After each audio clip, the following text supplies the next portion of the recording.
Welcome to Modern Marketing Messages, the leading podcast discussing the latest and greatest in both online and offline marketing tactics, strategies, and trends. I'm your host, Taylor Karg, marketing content writer at AmericanEagle.com. In this episode, we're presenting to you a webinar session that was presented live during this year's AmericanEagle.com Customer Forum.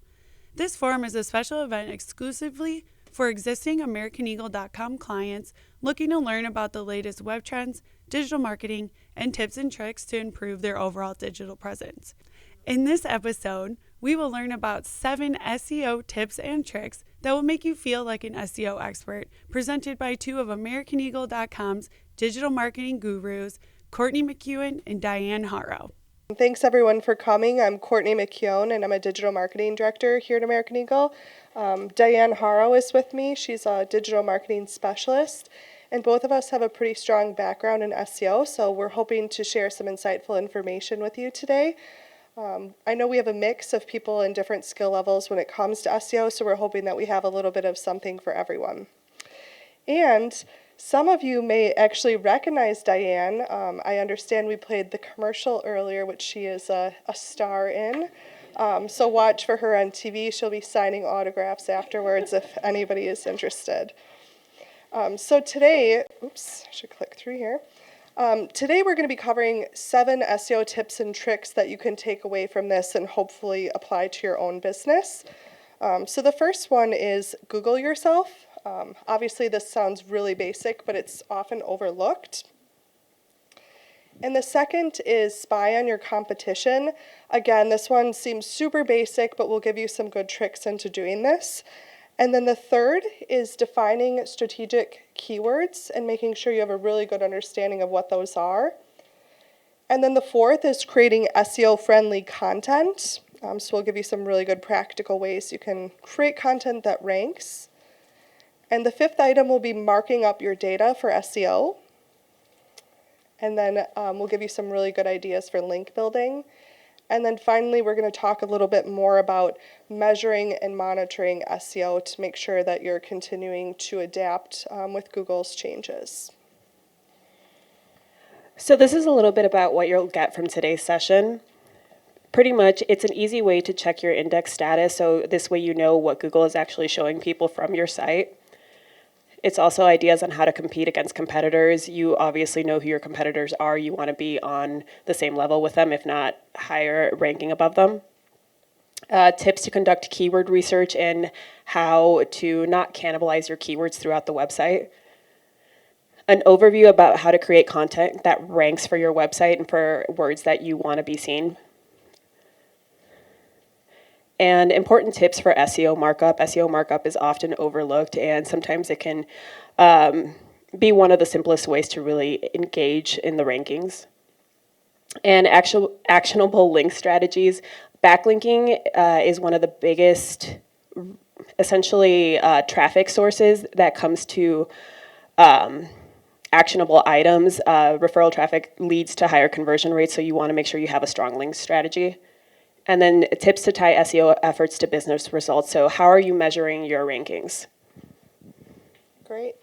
So the first one here, as I mentioned, is very basic. Google yourself. So if you haven't done it recently, go to Google, see what's there for your company, your brand, your industry. We will search often our brand name as we know it, AmericanEagle.com, and the results show up great, perfect, how we'd want them to be. Our company ranking #1. We have some nice images being pulled in, but we're also aware that people search our company name as American Space Eagle, which returns results for jeans. And sometimes the airline. So that's something that we know is there. It's an uphill battle. We work on helping to put our branding out there so people know that we're a web developer, we're a digital agency, to help if they're looking for us in Google to find us. So like I said, start out going to Google, seeing what's there for your brand. This example here is showing a salon that's local to this area, and you can see if you Google the salon name, they have 2 business listings that show up, one in Arlington Heights and one in Mount Prospect. But if you search Misano Salon, you only see one business listing that shows up, and it's their location in Arlington Heights. This is really problematic for the business because a lot of people don't realize they have two locations. So the Arlington Heights salon is constantly getting phone calls, appointment requests, requests for directions to the location that is not relevant to them. The reason this is happening is if you go back and look at the original image here, Misano Salon 2 in Mount Prospect, while it's closer to where the search was conducted, it does not include the term salon in the business name. So this is one that could be easily fixed by updating the business name in Google My Business, and would probably cut down on a lot of phone calls and late appointments that they're experiencing. So I encourage you to go to Google, search your company name, all different variations you can think of, and then start checking into those business listings relevant to your industry and seeing what sites are showing up for your brand when you search it. Is it Yelp that shows up there? Is it your career builder page? What is it about your organization that captures the first page in Google? And then really look at where you're ranking, if anything is off, if any negative PR or bad reviews exist. That's something you constantly want to be monitoring and looking for. And then in addition to the search results page itself, make sure to check the business listings and review sites.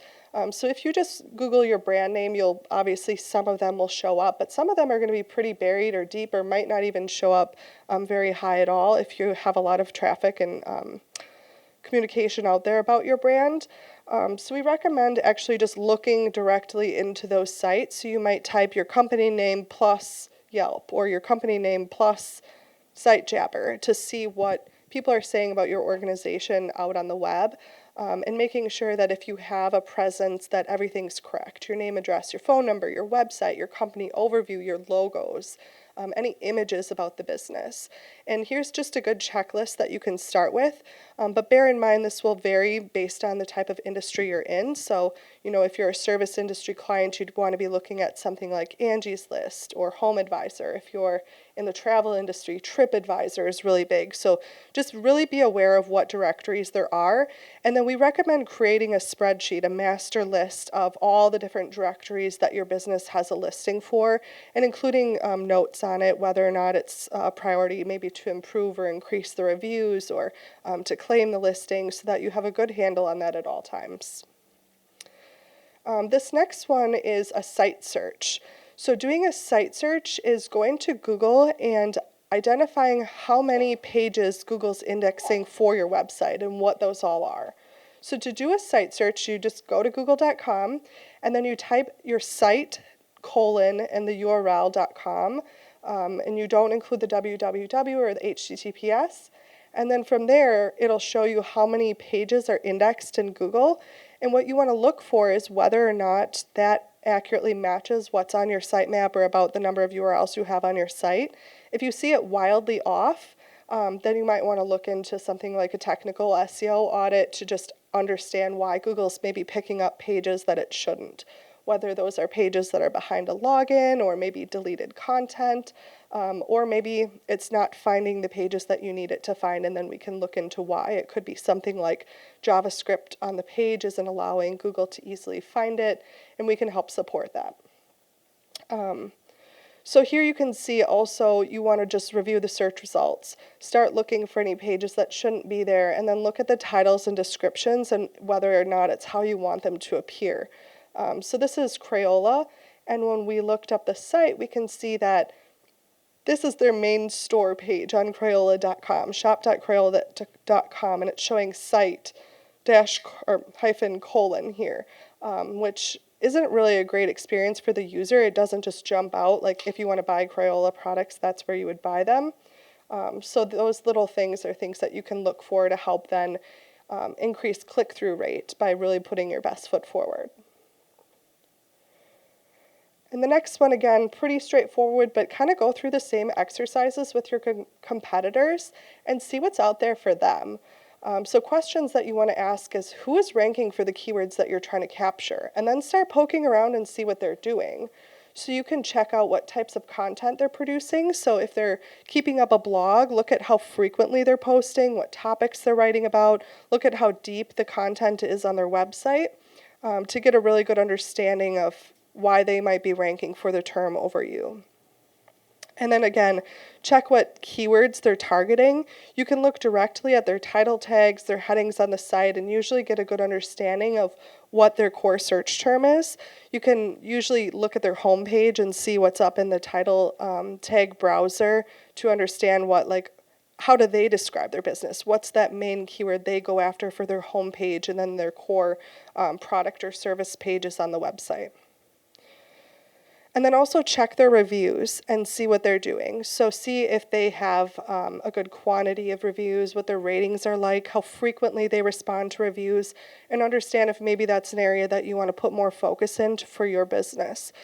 So sometimes we see that businesses are in spaces where it typically only garners negative reviews. Like if you're a plumber, for example, you're not raving about the plumber. It's usually oh shoot, I had to spend $500 that I didn't plan on for something that you really didn't want to. So those industries kind of suffer to gain reviews, so you might want to look into then having a proactive strategy in how you can encourage happy customers to also share their feedback. Finally, check out the social pages that they're on. A lot of businesses really have the mindset that you need to be posting frequently on every channel. And that necessarily isn't true if it's really ROI driven of why you're doing social. So get an idea what your competitors are doing, how frequent they post, what engagement they have, are they getting a lot of likes, clicks, shares, and whether or not it's something that makes sense for you. And then finally, review their link profile, see who's linking to their site, and if there's any similar opportunities for your business. We'll touch on that one a little bit more later on. So defining target keywords. Really what this comes down to is understanding that there's a couple different ways that you want to think about keywords. You have your primary, your core target keywords, and then secondary contextual keywords, and then the more long tail keywords that trickle up to support those primary and secondary terms. So when you think about it, it's essentially each page of your site is targeting a primary keyword, and then there might be secondary supporting on that page. So here's an example. A primary keyword might be web development. So you want to rank for web development. But contextual keywords would be things like web development company, web development agency, or web development firm. Incorporating some of those into the copy helps give Google a little bit more insight around the subject matter and can help it rank. So know that Google is getting increasingly intuitive about learning variations, that these might mean the same, but it's still good to include them where relevant. And then there's the long tail, like how to choose a web developer. And writing content around topics like that can then support your core keywords. So the topic of how to choose a web developer might exist as a blog or in an FAQ section, which we'll touch again on later. And then just two other examples here of different industries.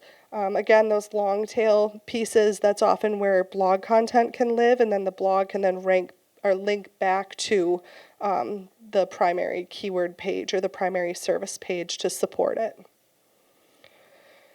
So where do you start with defining target keywords?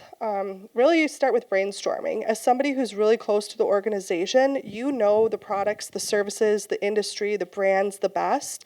So we always recommend just sit down, do a brainstorming session of what do you want to rank for? What are your primary core business terms, and then what are more secondary or long tail terms?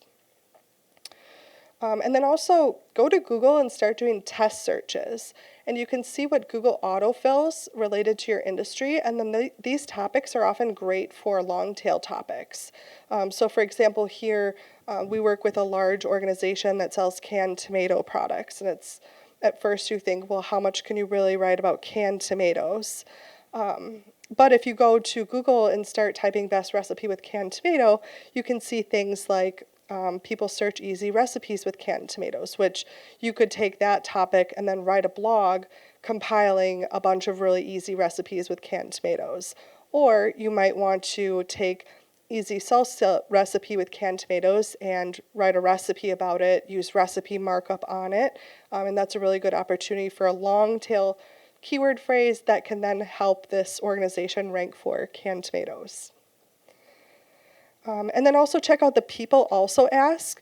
This is a section in Google that people are increasingly engaging with, so I encourage you to do this both for your brand and then non-branded terms in your industry. With your brand, if you see things showing up here about your brand that you didn't write, where it's something like, hey, maybe I want to control that message, you can write content on your website to answer that same question, and you can use FAQ structured data markup to help Google encourage it to use it here. So check this out for your brand as well in non-branded terms and see what content is ranking there, and then click through to those pages and start to see like what are they doing that they're getting those rankings, and can I create similar content and oftentimes better content. This next one is a free tool that Google offers. It's called Google Trends, and it's basically you could spend a lot of time just kind of clicking around and seeing what's trending, but it shares trending topics, variations and trends over time. So, with Halloween around the corner, it's featuring some of the trending topics around Halloween. So here's Halloween recipes. So if you're a company that might make sense to write about recipes, you could get ideas here. And then you can also see variations in search volume or seasonality, as well as geographic interest, and then take all of this and use it towards your content calendar or how you tailor your targeted terms throughout the year. And here, this one at the bottom, you can see lawn mower parts versus snow blower parts. That will vary wildly based on weather patterns, based on seasonality, based on geolocation. As you know, people are looking for snowblowers to be working up here in Chicago sooner than they are down south. So that's just always something to be aware of. And then you can also see variations of search terms in here. So if you go to Google Trends, wrong one. And you can see something like car insurance or auto insurance. So if you're not sure, like, how do people search in my industry, what's most frequent, you can get a good picture from here. And there's a lot of cool things you can do to play around. Does anyone have any search terms that they're curious to check out within Google Trends? Exotic pets. Exotic pets. Ooh. Do you want to type it in? Yes. Okay.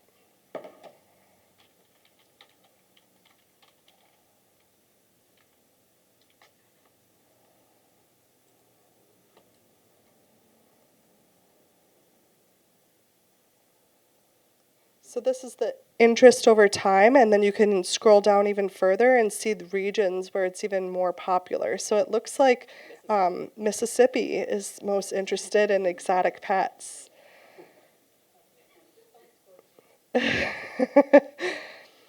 Is anyone familiar with the holiday St. Nick's Day that's celebrated in early December? If you're from Wisconsin, this is like an Easter Bunny type holiday that's celebrated almost exclusively in Northeast Wisconsin, where if families move there, they have to adopt this tradition because the kids go to school and they all have St. Nick on December 5th. And you can see, if you look at it, it's super heavy in Wisconsin. And then furthermore, if you click into Wisconsin, you can see like where in Wisconsin this keyword trends. So it must be all the parents that are moving there and like, what is this holiday that the kids are upset that they didn't get a stocking filled, or people looking for ideas as well. So play around in Google Trends. It has a lot of really cool stuff. So something we like to say here at American Eagle is pretty much content is king. Sorry about that. Since the BERT update that happened, I believe in 2018, Google's been shifting its focus from keywords, like actual keywords in your content, to intent of content. So things like meta keywords really don't matter anymore. It's a very outdated process. So when we talk about content, we want to make sure that you're getting your point across. So here are some ideas on how to create content that ranks for your site. The first being, everyone knows what the core pages are. You have your pages that are there. They talk about your business. You have your About Us. You have, if you're selling products, you have your category pages. Those pages are there. They're static. They very, very rarely change unless there's a major reason to change for SEO value. But in order to keep your content fresh and constantly changing, blogs are one of the easiest ways to do that. Not only that, but it's also a great source for internal linking, which we'll talk about later. As Courtney mentioned, you can use the Google Trends tool to follow trends and create a content calendar around your blogs. But it also is a new way to display your information in front of an audience that maybe they didn't think about your product or they didn't think about your services, and now they're thinking about it in a new light. A second one is pretty much create infographics. Too long didn't read is a forum shorthand that pretty much is supposed to be TLDR. If there's too much content on a page, a user is going to lose interest instantly. Honestly, like if you ever look at a law document, most people have a hard time getting through the first page. So creating infographics that have very clear information, creating checklists, having information displayed with graphics is a great way to keep people engaged. But also if it's tagged properly, as you can see here with the hospital relocation checklist, it's showing up as we call it a 0 result or a 0 search result. So this is showing above all the SERP results on a search page because it was tagged properly and it's showing information in a different way. This is referred to as position 0. And also you want to think about your off-site content. Your website is great. It's a huge resource for your company, but you've also got all these different channels. You've got Pinterest, you've got your social channels, you've got LinkedIn. You want to keep in mind the audiences for all of these channels, especially Pinterest. A few of us in the company like to call it the third big search engine because realistically, if you're looking for recipes, if you're looking for new ideas, if you're looking for something, Pinterest is a great resource, but it also, every single time something gets repinned, it counts as a backlink for your company. Marking up your data. So these are some of the basic SEO elements that everyone can find on a website. We'll start with the URL. So this is where you want to take your keyword strategy and actually put it into effect. So you've already defined what pages you want to show and what those keywords are going to be. So you're going to start with your URL. You want it to be clear and focused, and you want to make sure that that keyword is as close to the start of the URL as possible. From there, we have your title tags. This is kind of like the chapter in a book. It's defining what the page content is about. And then you have your meta descriptions. Oftentimes people overlook the meta descriptions. Usually you want to keep it clear and to the point, and you also want to have a CTA or a call to action directing people to do something. So in this example, it's a white glove transportation service. You want to get a quote. You want to go to their website and get an idea of how much it's going to cost you if you're looking for this service. Headings are something that are constantly slightly misused, mostly for aesthetic reasons. I'll speak to that in a little bit, but they're also kind of just like the subsections in your chapter. And then we get to the content. This is where you really dig into explaining what that keyword is about. So you've defined your keyword, now you want to talk about it and what this means in regards to your company. So when it comes to headings, they pretty much do two things. One, a lot of companies that we find use them for aesthetic design on the website, which is great. They do break things up tremendously. However, they offer clear organization. So when a bot is crawling your site and it's looking for the intent, if you have clear defined headlines, it gives it a very clear image of what that page is trying to do. So right now I have an example of a how to mount a wall-mounted TV, I apologize. But as you can see, it's broken down by the H1, which is your biggest one and carries the most weight. And then from there, you start breaking down into more sections and everything is clearly defined, both aesthetically and informationally on the page. Then we come to your link strategy. Backlinking is one of the most relevant things you can do for a site. Here we have an image for internal linking. Internal linking just means using the content on your page to link back to other pages. So as you can see here, this is a heat map we've done for a client. This was all just text. There was no links in it, but from looking at the data that we collected from a tool that we use, you can see that people are definitely interested in things like their fitness facility and their hydro massage. So they want to know what it's about. They have these pages on the site. They even have this information lower on the page, but people aren't going necessarily to that part of the page. They want to know about it now and they're clicking on it. So this would be a great way to start internal linking. And it also helps with orphan pages. You never want to necessarily leave a page orphan. Sometimes you can do that for things like PPC landing pages, but realistically, having pages all internally linked creates a web for the bots to crawl easily. Then there's your inbound linking. Google Alerts is another free tool that you can set up. All you have to do is type in the keyword, so in this case, Barilla, and then once a week, Google will essentially send you an email with all of the news articles, references, anything that mentions Barilla will be sent to you. It's a great way to reach out to people for linking strategies. So if you notice that you're being mentioned on a website and it's not linking back, you can easily email and ask for it. Sometimes they'll ask for a payment, sometimes they won't, but it never hurts to ask. Another one you want to consider using is Haro, and I'm not just talking about me, although you can use me if you'd like. But pretty much Haro is help a reporter out. So if you're an expert in your field, a lot of reporters will use this website to ask for direct quotes or references for pieces that they're writing. So you can use this. The thing with Haro is it's very time sensitive. So if they're looking for a quote, they need a quote for a piece that's current. So, but it's a great way to get your name there in really relevant websites, like I believe the New York Times is using it. It's a lot of well-known print. Yeah, it's basically like a journalist will have a piece that they want to write about, like maybe a new car insurance law in Illinois, and they need a subject matter expert to provide a quote for their article. So they'll put out a ping on there, hey, is there anyone in the auto insurance industry who can provide a quote? And if that's your business line, you can respond back to it. They'll quote you in the article and then often link back to your website. So it's a really, natural, ethical way that you can build a link strategy.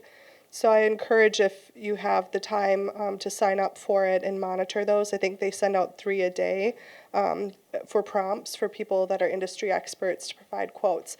And then also just be mindful, if you do use it, you want to make sure that the source is legitimate and it's not like a low quality website, as you wouldn't want to necessarily get into black hat link building. But yeah, there's definitely many different ways to do external link strategy. Like I mentioned before, Pinterest can be one of your best friends, because even it's kind of passive backlinking, because as soon as someone pins to you, if it's into a relevant category, it's automatically counted as a relevant backlink for your site. All right, so measuring and monitoring performance, the final step here today. So if we want to make sure that anything that you're doing from an SEO standpoint, you're able to tie that back to real business results. So you want to communicate all of these efforts of content and link building and SEO markup, that it actually has value to the bottom line of the business, which is going to be either sales or leads. So you either want to sell a product or obtain some sort of, contact form or lead in that form. So typically, when you're thinking about setting organic or SEO-related KPIs, the common ones we'll see are things like organic keyword rankings, so monitoring the progress there, organic sessions, so organic traffic that comes to the site, and then finally organic conversions, making sure that you split those out from your total picture and just say, okay, what's organic doing for me? And then you can tie that back to whether or not your results are paying off. And then ways to measure it are Google Analytics, so you can start looking at which pages drive organic traffic, which pages are converting, looking into Google Search Console. Google Search Console has some really good information to see which search queries are driving traffic to the site, and then also the click-through rate on some of those, so you can understand, like, maybe if your page showed up regularly in search results for a term, but the click-through rate was lower than industry average, what can you do to the title tag or meta description to maybe increase that click-through rate? And you can also tie Google Search Console right into analytics. We can help you connect that if you need a hand. And then there's some third-party keyword tracking tools, which are really great. SEMrush or SEMrush, WooRank, and Ahrefs are some of the big ones that people use. But really, it's key to understanding how you're doing, so you know what's working and then what's not working too. So you want to make sure that if something is working, you don't change it and send yourself backwards. And then finally, Google rolls out new algorithm updates all the time. So in the past, they used to do like one every year, one every 2 years, and they would name it and announce it, and it would be a big ordeal. But since then, since 2017, they've been doing more ongoing, smaller updates, core updates. And they actually roll those out in real time. They're less sporadic. They've been doing a lot more testing over the weekends. Sometimes they'll roll something out, then they'll roll it backwards. So SEOs are kind of going crazy right now with the amount of algorithm updates they're making. But these two sources that I added, Search Engine Journal and Moz, they're really great at covering them and kind of like dissecting what it means, what industries might have been impacted. And then you can actually then kind of try to connect the dots. So if you see you had a really big drop in organic traffic around a certain time period, and there was also an algorithm update that hit your industry, like maybe it's not something you're doing, maybe it's just something Google's doing. So you can, help make the business case of why the SEO efforts that you're doing are still paying off. And then finally, we have a really great session after this with Simon Mandel. He's going to be sharing a lot more insights on measurement strategy, and I think you'll get a lot of value out of that. If you ever need a hand with anything measurement strategy related, we're here for you. And then also on the SEO side, if you want a hand with a technical SEO audit, any keyword strategy help, link strategy, let us know, and we'd be happy to support it. Thank you for listening to Modern Marketing Messages. For more information about the topics discussed today, check out the description of this episode. If you like this episode, follow this podcast wherever you listen to them to stay up to date with us. And while you're at it, give us a rating and share this podcast with others as well. And don't forget to follow us on Twitter, Facebook, and Instagram at Modern Marketing Messages. This episode is brought to you by AmericanEagle.com Studios. I'm Taylor Karg, and I'll be back with another modern marketing message.